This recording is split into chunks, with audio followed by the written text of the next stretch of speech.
আসসালামু আলাইকুম ভিউয়ার্স। দেখেন বৃষ্টির দিনে ঘরের মধ্যে পুরো পানি জমেছিল। আজকে পুরো পরিষ্কার করলাম। পানি লিক হয়ে পড়তেছিল, একটা প্লাস্টিকের টিন ছিল উপরে, ওই টিনটা সরিয়ে নতুন টিন বসিয়েছি, যেন আর বৃষ্টিতে পানি লিক না হয়ে বৃষ্টি ছাদে না পড়ে, পানি যেন জমে না থাকে। আর সবচেয়ে বড় কথা হলো আজকে আপনাদের দেখানোর জন্য এসেছি যে আমার কয়টা বাচ্চা হয়েছে। আজকে আল্লাহর রহমতে 6টা বাচ্চা ফুটেছে ডিম থেকে, মাশাআল্লাহ। এই যে দেখেন ডিমগুলো, এই যে 6টা বাচ্চা ফুটেছে আজকে ডিম থেকে। এই যে দেখেন, এই যে ছোট ছোট দেখা যায়, মাশাআল্লাহ। এটা গড়ার বাচ্চা হয়েছে, আর এখানে হচ্ছে 2টা, মাশাআল্লাহ। এই যে দেখেন ডিমের খোসা দেখা যায়, মাশাআল্লাহ।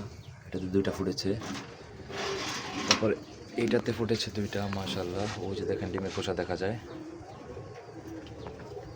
একসাথে 6টা ডিমের বাচ্চা ফুটেছে, মাশাআল্লাহ। সবাই আমার জন্য দোয়া করবেন।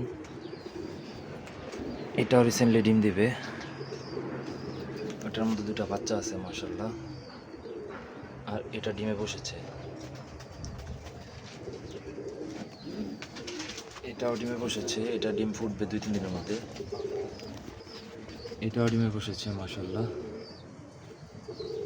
এটাও ডিমে বসেছে, মাশাআল্লাহ। সবাই আমার জন্য দোয়া করবেন। ধন্যবাদ। আসসালামু আলাইকুম।